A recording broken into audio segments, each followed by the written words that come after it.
welcome to From Pitch to Pontoon. Hi, I'm Andrew. I'm Lisa. And I'm Calum, and welcome back to From Pitch to Pontoon. Happy New Year to you both. Happy New Oh, Year. Happy New Year. I'm sick of saying it already, though. I think we're out of it now. I don't think we're obliged to say it anymore. No, 9th of January, well gone. Did you have a wild New Year, anybody? No, it's quite relaxed. Just a family, chilled. Yeah, same, chilled. Missed the bells. Oh, I got woken up by my son at the bells. Did you? Make sure Yeah, because I was asleep. Asleep on New Year? I know, it's really sad, isn't it? Oh, Lisa. My 11-year-old son was awake at midnight. So was mine. Have you set any New Year resolutions? Are you going to be doing anything better for 2026? No. No. Should say yes. I should say something really inspiring and really motivating here, but no, I didn't. No? I just think January is to be New Year, New Me, that's quite a hard time to do that, isn't it? When it's really dark and cold and you've been eating a lot of stuff over the Christmas time. Yeah. For 26, I'm going to make the New Year's resolution that I'm not going to let Andrew wind me up anymore. That's never going to happen. That is never going to happen. About everything I say. The abuse that I've got before we started recording today was unbelievable. We all know our conversation the other morning, Calum. Do you want to go? Square go? Oh no, calm down, guys. Calm down. Come on. No, we're all setting off for a good New Year. We've got loads of. I know we said we sort of teased out a little bit before. With some really good guests actually booked in and confirmed to join us, and we're in conversation with some others to come along, which is really, really exciting. In fact, our next episode should be guest featured.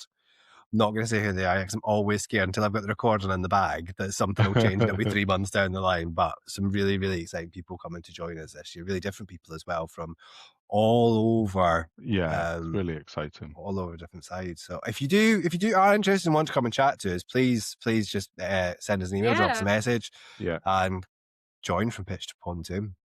Or even if you want a subject, I would say as well, if you want something, want us to discuss something, and put out there, let's throw it out there. Oh, yeah. Well, that could be dangerous. Yeah, it's good though. As long as we're on topic, let's do it. Yeah, why not? So we've left 2025 behind. It was a year, I think for the park industry. It was certainly a tough year.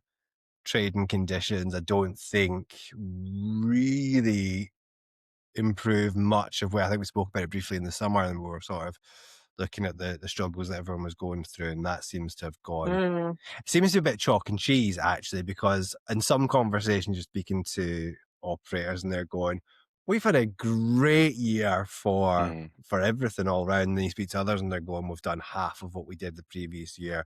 We're really struggling. Margins have been eroded. Is that the word? They're eroding away. But I heard the same, and it's I think on the whole it's owner sales that suffered more than anything, isn't it? And that's where I was just about to say that. Yeah, that's where the drop is, where they just weren't coming through the door. I think bookings, on the whole, everyone's achieved really well on bookings, and I think they've performed good. But owner sales is where it's been a struggle in 25. Yeah. Although weirdly, I think on that sense, weirdly, it's not weird at all. So you've got your owner sales are down, then we've got new units not shifting, and sort of used units making up the majority of what people are able to sell. Yeah. Now, which is great for the actual park because they can still sell the unit. But if the new units can't get shifted from the dealers into the manufacturer, there's this sort of pressure. It's still going on. And hopefully that moves this year and everything starts returning to a more sustainable level. I it's going through my head, obviously lockdown. And once that the boom that everybody kind of in the Can holiday you believe that was 7 world. years ago now, though? No, it's just Was it crazy. really? I cannot believe that Yeah. either. It It was wasn't 7 years 2020, ago. wasn't it? It was Well, 2020, 6 2020, years. well, just COVID-19, so it started, November 19 into 2020. So yeah, 26. Yeah. 6, 7 years ago now. Wow. Still having rippling effects. It is, yeah. But that's what Although I'm thinking. Like there was the massive high for that, wasn't there? Oh, And then it's crazy. like, are we? You know, is it Yeah. unfair, or has it just maybe, I don't know? Did people I- need I- to look at a different angle on it? You just don't know.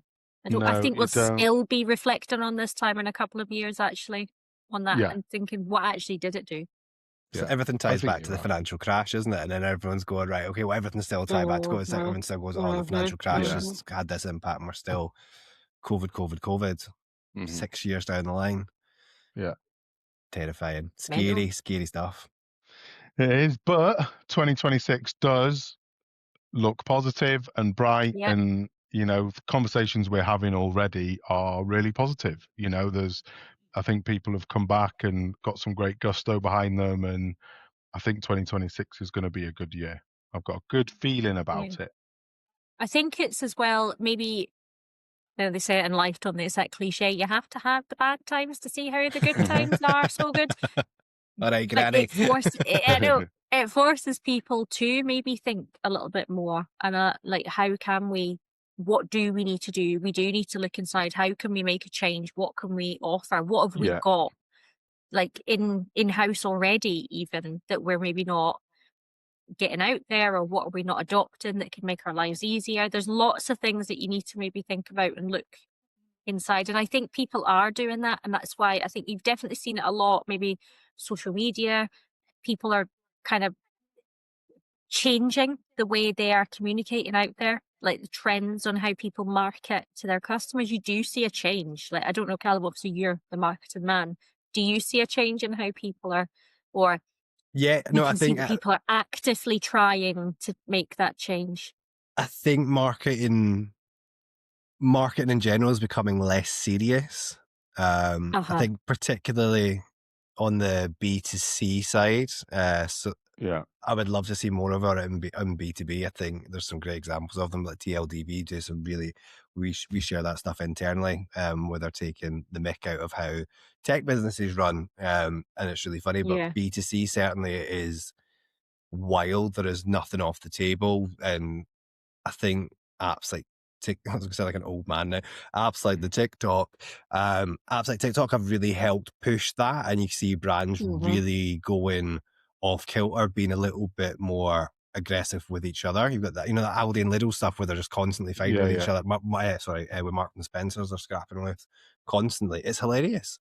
Would it change my mind on going to buy from them? No, I'd go, they're funny. They might be more top of my mind when I was looking for it.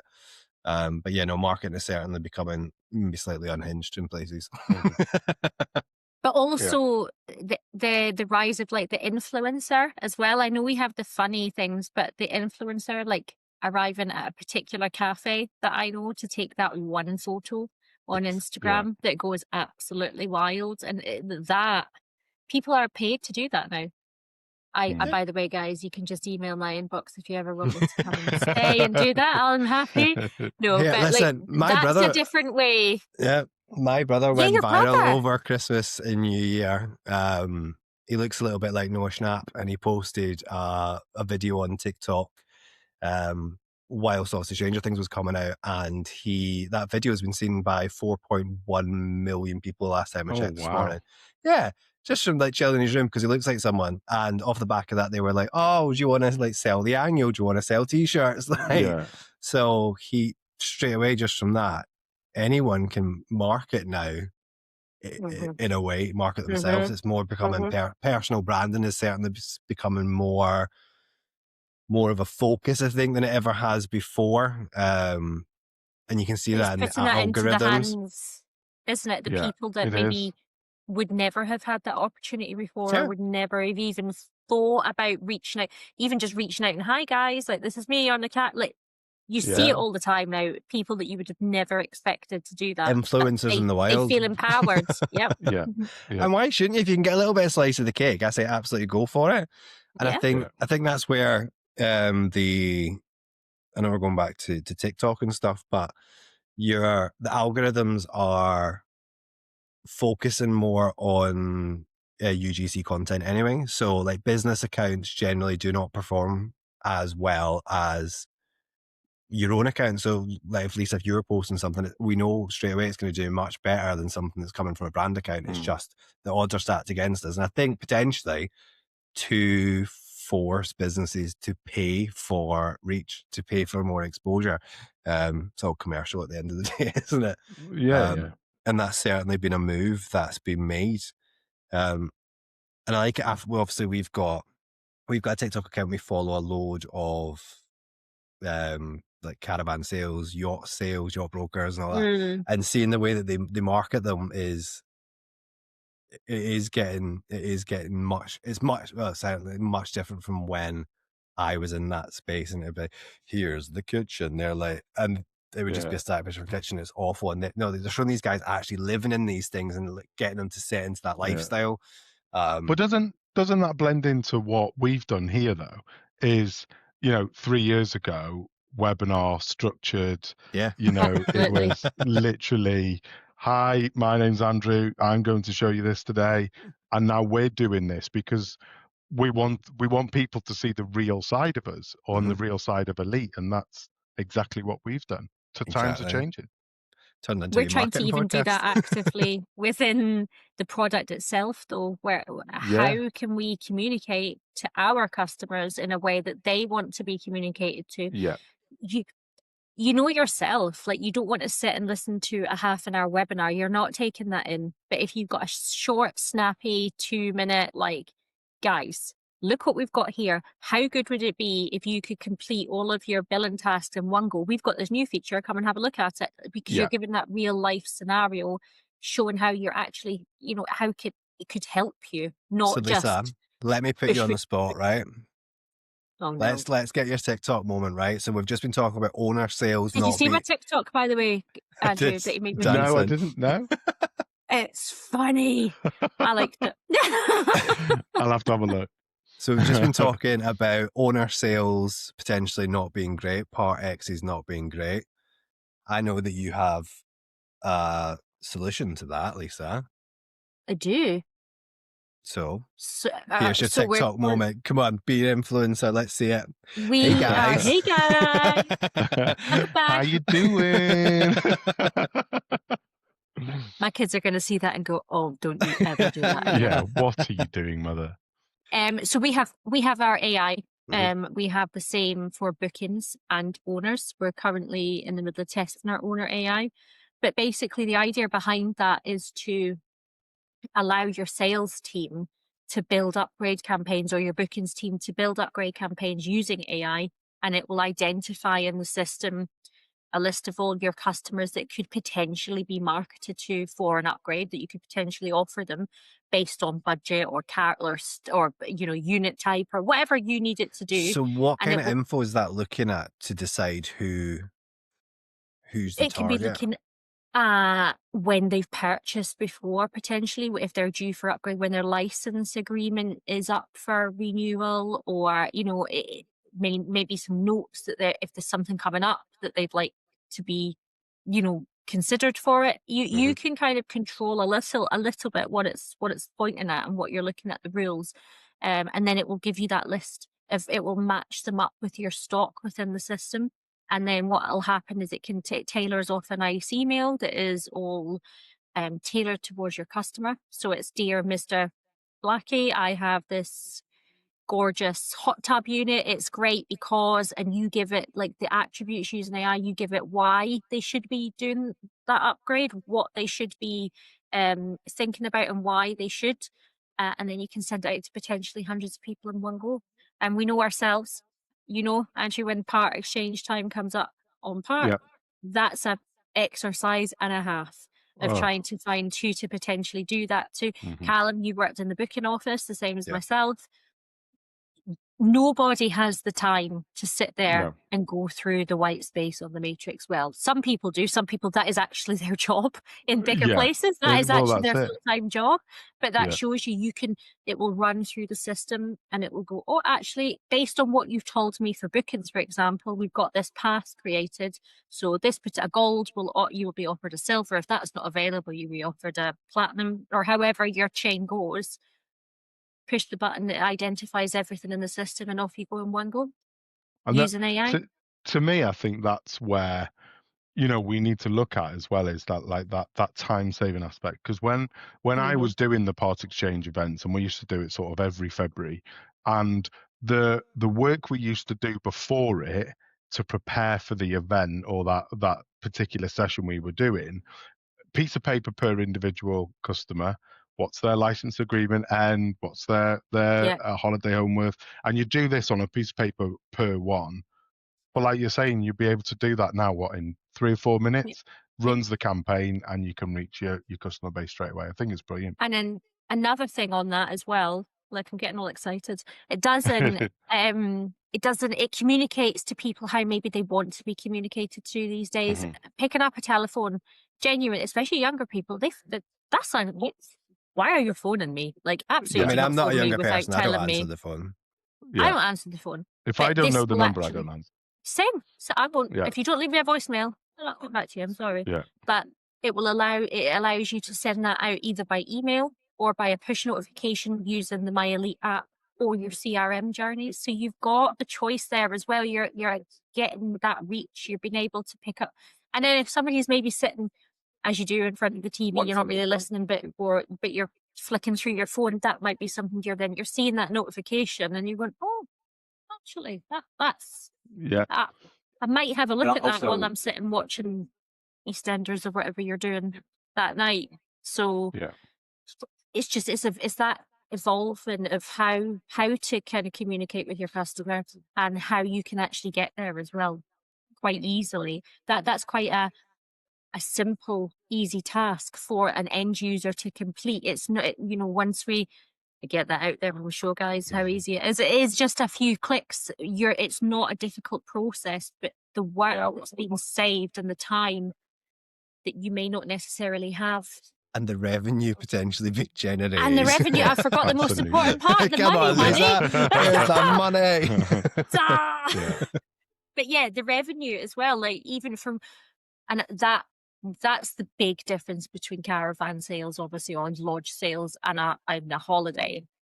That even one person taking you up on that upgrade, what you're gaining absolutely is, it's really worth it. So, and I suppose it takes us on nicely as well to the marina side. It's we're having a conversation just before Christmas, but it's been a strange old world for marinas also, in 2025, in that, some have had, again, a massive year, gone really, really well. But then there's been certain marinas that have experienced the droughts, and how that's affected their operations and their bookings. So it's been a very mixed bag 2025, hasn't it? And it's it's certainly showing that for for all of the industries that we work with. I think then that technology could have a role in helping those, I guess, either side of the fence. So you were successful in 25. You want to keep that success going. That's the whole point of business, isn't it? To be fair. Yeah. And when you have struggled, it's looking at technology as an investment to make sure that you can move forward. I know we've seen a load of acquisitions, particularly I think on the marina side and the park side. To be fair, there's been parks and marinas getting sold right, left, and centre, and they're joining groups. But how do they make sure that they're maintaining and exceeding where they want to go, and how can tech get in there to help move that forward? Absolutely. And one of the things I hear all the time in conversations I'm having with customers and anybody is cost efficiencies. People are always trying to be more efficient in what they do, and had a conversation literally just yesterday about we need to get away from paper. We need to get, we're talking to marinas, parks, where they're wanting to grow, they're wanting to expand, but how can you do that if your owner file, or your birth holder file is sat in a cabinet in an office somewhere, and you need to go back and reference it? We've got to move, and this is coming back into what you're saying, but with technology, we have to move with that, and we have to show people and help people how we can be more efficient and how we can save money by doing that as well. And when we look at the Microsoft stack, it's a great example. There is so many tools on that stack that, as we well know, everybody has probably as standard, and they're not being utilized. And they can help you store documents, create, I don't know what, but just the ability to plan. You use it daily, Calum. But we use Planner for our whole marketing outfit. You've got access to it, so you can see where all our stuff's up to on a calendar view. So we're using a different view than you're using it, but same information, just presented differently for how you need to see when are these campaigns going live, when are they finishing, what. But is that not the perfect solution? That is the same thing. You're all one version of the truth, but you can view it in different ways. That's the sweet spot. That's exactly what you need. It literally is. And what you've just said then, one version of the truth, and that is where you don't have photocopied pieces of paper all over the place. Which one is the real one? Which is the original one? It's the utilize the tools that's in front of us. And I think for me, when we started out going, what do you want to see in 2026, or what's your vision?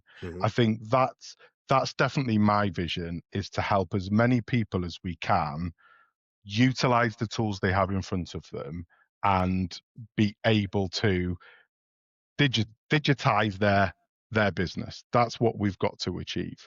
And it's not all about the obvious. Oh, go and do that, or go and put elite marinas in, or go and put elite parks in. It's not always about the obvious. But you can. But you can. Yeah. Let's not stay away from that. But it's starting with the basics, and that's something that us being a Microsoft house can absolutely help people with, and make you realize what you've got in front of you. And we've been talking an awful lot at the start of 2026, actually, all jokings aside, about New Year's resolutions and all that. But as a product, how can we bring that idea into what we offer? How can we make it frictionless, seamless, easier? How can we get the adoption of the people that are using it day to day and make their life easier? Because that's where you win when you're talking about hundreds of bits of paper.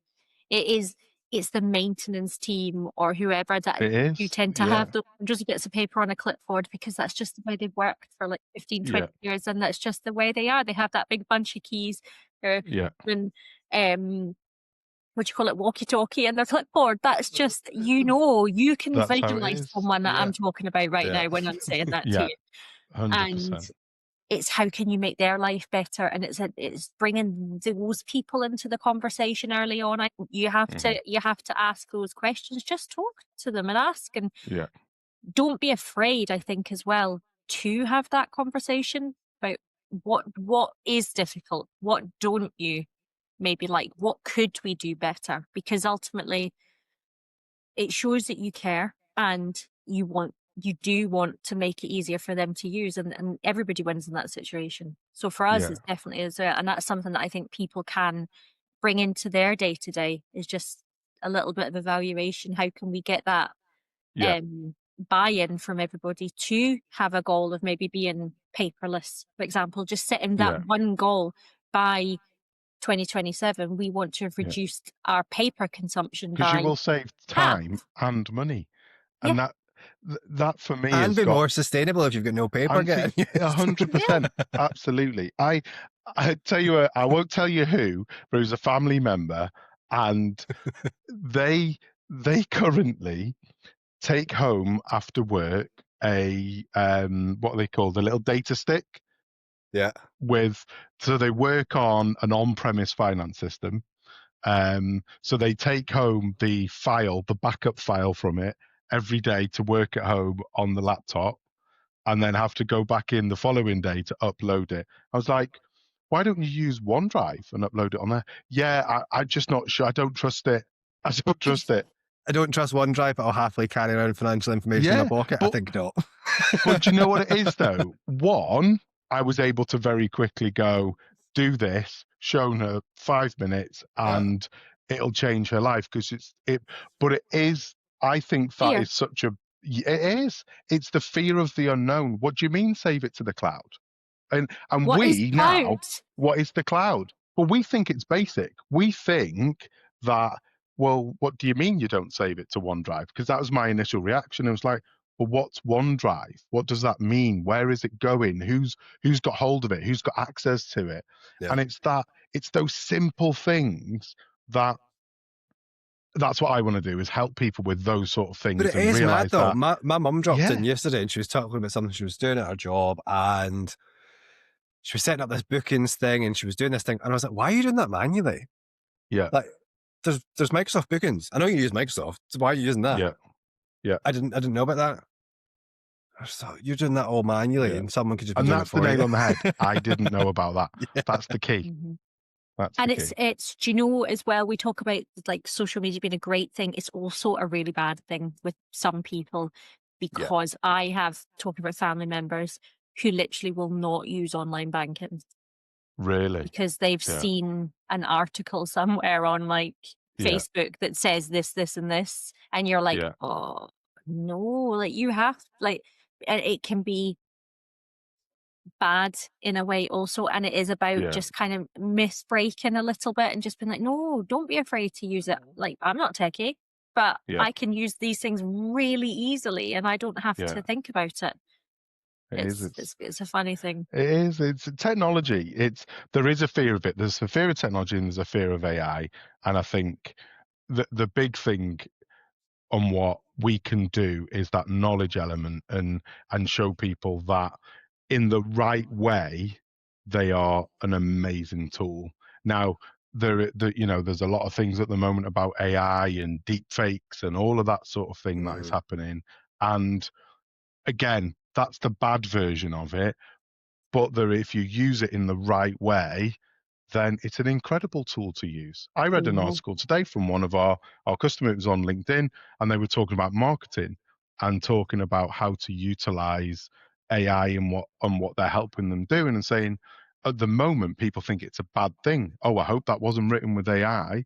Well, but why not? They're helping you write the content, as long as, again, this is where the human element comes in. As long as you're checking it and it's got what you're doing and it's got your touch and it's got your vision in it, then all they're doing is putting the guides and the lines in that you need. So it's just a bit of education also, and that's what tying into what you said, Andrew, about I want to help people. And I think that's all just a guide, and just like, if you're thinking of using something like AI, just a little bit of conversation around it. It is just guidance. This, like, and I definitely think it is an educational thing, because my children are obviously at the age where they're like all over it. They're in social media. They can tell me straight away that's AI. Yeah. That's AI that I know it is. And then you ask the question, you go, how do you know that? And they can tell you straight away, and they know, and they're very aware of it. And even basic things about being very aware of not then like giving your details over, or things like, just have that open conversation and make it a little bit of a fun task. And it's just adopting that trust. That, remember, we did the roast the week with Copilot internally. Remember when we got everyone to roast the week? And it was really good, but it encouraged people to start using Copilot. By the way, guys, go, if you do use a Microsoft, go and ask Copilot to roast your week. Roast your Outlook calendar. Funniest thing ever. Went through my Teams messages, went through. I was embarrassed. I know. That was good fun. Yeah, start your 2026 off by asking Copilot to roast your week and see what it comes up with. That's the mission. That's the message for today. That's the message. We're going to educate you this year. We're going to help you, but please ask it to roast your week to start. But you've got to have a laugh, guys. Come on, but that's to. how you start to use these things, where it's not just what you see all the time or what you're told. It's go and like find out for yourself the good, the bad, and the ugly. And then work out how you can use it. Well, do you think we should wrap up, guys? I think so. Absolutely. Very good. Well, thank you very much. This is my first wrap up of the Pitch to Pontoon series. Is this the way it's going in 2026? New changes, new me. Oh, yeah. I'm going to take over as the leader, the non-grumpy one. Anyway. No, thank you very much, guys. Great start to 2026.